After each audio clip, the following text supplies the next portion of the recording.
Students, आज हम study करेंगे क्लास 7th वाव साइंस का चैप्टर नंबर 3 जिसका नाम है electric current and it's effect, जिसमें हमें इलेक्ट्रिसिटी के बारे में स्टडी करने को मिलने वाला है। इसमें हमें क्या क्या पता चलेगा कि इलेक्ट्रिक करंट जो है वो फ्लो कैसे करता है, उसके सर्किट डायग्राम्स हमें ड्रॉ करने आएंगे। इसके बाद explain the heating and magnetic effect of electric current, हमें ये दोनों इफ़ेक्ट जो हैं उसके पढ़ने को मिलेंगे इलेक्ट्रिकल करंट वाली टॉपिक के अंदर। हम डिस्टिंग्विश करेंगे सोलेनॉइड और इलेक्ट्रोमैग्नेट को, और हम एनलिस्ट करेंगे इलेक्ट्रोमैग्नेट के यूजेस को, और हम अलग अलग नॉलेज लेंगे सेफ्टी मेजर्स क्या होंगे घर पर किसी भी इलेक्ट्रिकल अप्लायंस को यूज़ करते टाइम, हमें वो स्टडी करना है। ओके, तो चलिए ये वाला चैप्टर हम शुरू करते हैं। सबसे फर्स्ट टॉपिक है हमारा कि हम एक सर्किट डायग्राम जो है उसको ड्रॉ कैसे करेंगे। तो देखिए, ये हमारे पास कंपोनेंट्स होते हैं, वो कंपोनेंट जिनके ज़रिए इलेक्ट्रिसिटी बनती है। अब इलेक्ट्रिसिटी जिन कंपोनेंट्स के ज़रिए बनती है उनमें से हर एक का एक सिंबल होता है। जैसे बल्ब के लिए हमें अलग सिंबल मिलेगा, बैटरी के लिए अलग, स्विच के लिए अलग, वायर के लिए तो हमें एक लाइन ही खींचनी होगी। तो देखिए, ये सिंबल हमें कंपोनेंट, अगर हमारे पास सिंगल बैटरी है तो ऐसा एक पॉजिटिव और एक नेगेटिव, पॉजिटिव और नेगेटिव तो दो वाली में भी आएगा, लेकिन इसमें इन जो ये डंडे हैं ना हमारे पास, ये जो है इनकी संख्या बढ़ जाएगी। जैसे हमारे पास एक ही है, यानी कि ये एक शॉर्ट और एक लॉन्ग, ये हमारे रिप्रेजेंट करते हैं नेगेटिव और पॉजिटिव साइंस को, यानी कि नेगेटिव और पॉजिटिव एंड्स को ये जो है रिप्रेजेंट करते हैं। ये हमारी छोटी सी स्टिक्स जो हैं, ये दो के लिए हमें ये साइन बनाना है और एक के लिए हमें ये साइन बनाना है। इसके बाद हमारे पास नेक्स्ट साइंस होते हैं बल्ब के लिए, यानी कि जो हम लैंप वगैरह यूज़ करते हैं उसके लिए हम ये वाला साइन भी यूज़ करते हैं। इसके लिए हम कई बार ये ऐसे वाला साइन भी यूज़ कर सकते हैं, लेकिन मोस्टली यही वाला साइन यूज़ करेंगे।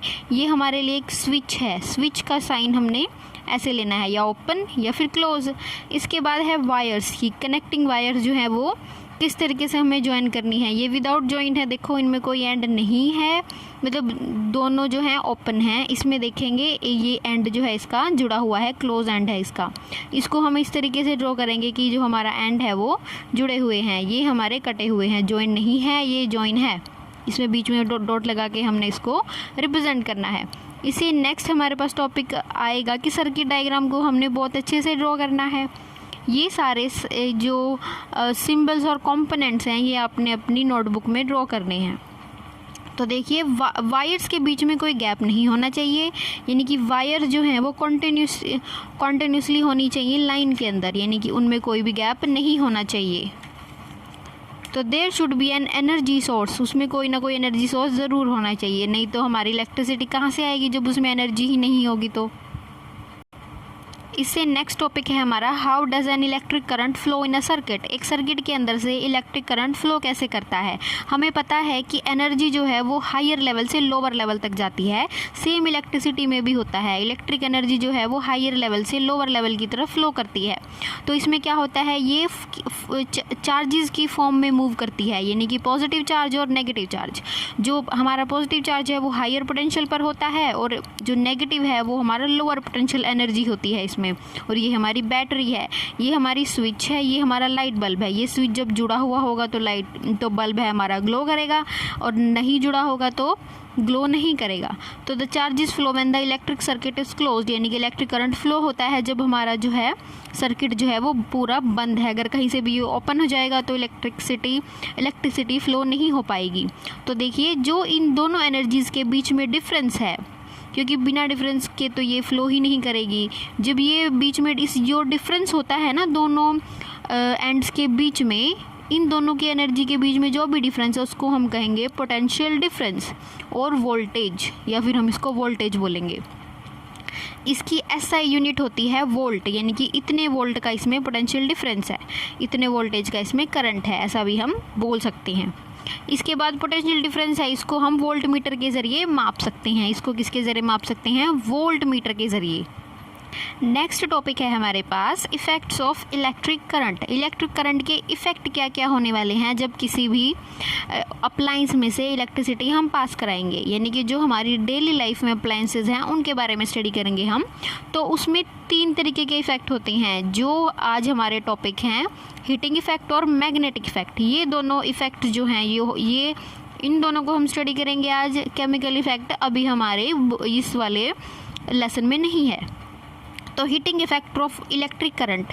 हीटिंग इफ़ेक्ट के बारे में देखो, आपने देखा होगा कि जो टोस्टर होता है, इलेक्ट्रिक टोस्टर, वो जो है ब्रेड्स को टोस्ट कर देता है, यानी कि उनको जो है बेक कर देता है बहुत इजीली। तो उसमें हीट कहाँ से आती है? क्योंकि उसके अंदर एक एलिमेंट होता है जिसको हम बोलते हैं हीटिंग एलिमेंट, वो असेंबल किया जाता है इलेक्ट्रिक टोस्टर के अंदर।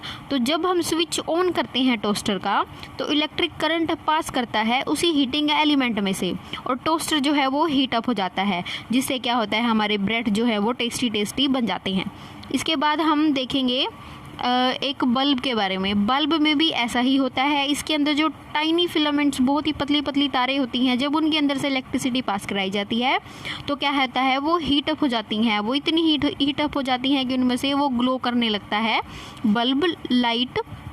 अब आपने देखा होगा कई बार जो लाइट है वो बहुत कम आती है, तो अगर लाइट कम है तो वो रेड कलर से ग्लो करता है और कोई रोशनी नहीं दे पाता।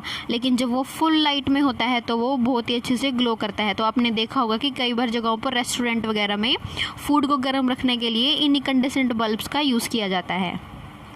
इससे नेक्स्ट हम स्टडी करेंगे magnetic effect of electric current. Magnetic effect कैसे होता है? Beside producing an effect heating effect, electric current also produces a magnetic effect. ये मैग्नेटिक इफेक्ट भी प्रोड्यूस करता है। तो ये कैसे प्रोड्यूस करता है वो अब हम स्टडी करेंगे। इसके लिए हमने एक एग्जांपल लिया है कि ये वायर ली है जिसके अंदर से हमने इलेक्ट्रिसिटी पास करानी है, और ये जो है ये एक इंसुलेटर है। अब ये कॉइल ऑफ वायर है। अब क्या होगा कि जब हम इसके अंदर से इलेक्ट्रिसिटी पास कराएंगे तो ये जो इंसुलेटर है ना, इसके अंदर से एक मैग्नेटिक इफेक्ट हमें दिखाई देगा। वो हमें कैसे पता चलेगा कि जब हमने इसके अंदर से इलेक्ट्रिसिटी पास कराई है तो उसमें जो है मैग्नेटिक इफेक्ट है? क्योंकि हमें कंपास के ज़रिए पता चलेगा। जब कंपास की नीडल है वो डिफ्लेक्ट होगी थोड़ा सा, तो हमें पता चलेगा कि इसके अंदर कोई मैग्नेटिक इफेक्ट है। तो क्या होगा, instead of straight wire, coil of wire can also be used. Magnet की डिफ्लेक्शन की वजह से ही हमें पता चलेगा कि इसके अंदर से इलेक्ट्रिक करंट की वजह से मैग्नेटिक फील्ड हुई है अराइज। तो क्या होगा, instead of a straight wire, coil of wire can also be used, यानी कि कोयल का यूज़ किया जा सकता है वायर की, स्ट्रेट वायर की जगह पे। This increases the strength of magnetic effect, जिसमें मैग्नेटिक इफेक्ट की जो स्ट्रेंथ है वो ज़्यादा हो जाएगी। तो ये हमें ज़्यादा यूज़ करने के लिए तो हम क्या कर सकते हैं, हमें मैग्नेटिक इफेक्ट अगर ज़्यादा चाहिए है तो इलेक्ट्रोमैग्नेट है ये, जब हम इसके अंदर से इलेक्ट्रिसिटी पास करवाएंगे ये तभी मैग्नेटिक इफेक्ट शो करेगा, नहीं तो नहीं करेगा। तो क्या होता है कि जब जितने ज़्यादा टर्न्स होंगे, नंबर ऑफ़ टर्न्स होंगे, उतनी ज़्यादा मैग्नेटिक इफेक्ट होगी, और जितने ज़्यादा हम इलेक्ट्रिक करंट को पास कराएंगे उतना अच्छा हमें मैग्नेटिक इफेक्ट मिलने वाला है। तो देखिए इसका यूज़ कहाँ कहाँ किया जाता है। इसका यूज़ इलेक्ट्रिक क्रेन्स में, मतलब मैग्नेटिक क्रेन्स में, इलेक्ट्रिक मोटर में, स्पीकर्स में, इलेक्ट्रिक जो बेल है उसमें, और फैंस में भी इसका यूज़ किया जाता है। बहुत सारी इसकी एप्लीकेशंस हैं इलेक्ट्रोमैग्नेट्स की। तो यहाँ तक हम करेंगे। इसके बाद हमारा बस थोड़ा सा टॉपिक रह जाएगा, वो जो है वो हम नेक्स्ट वीडियो में करेंगे। Okay, thank you so much.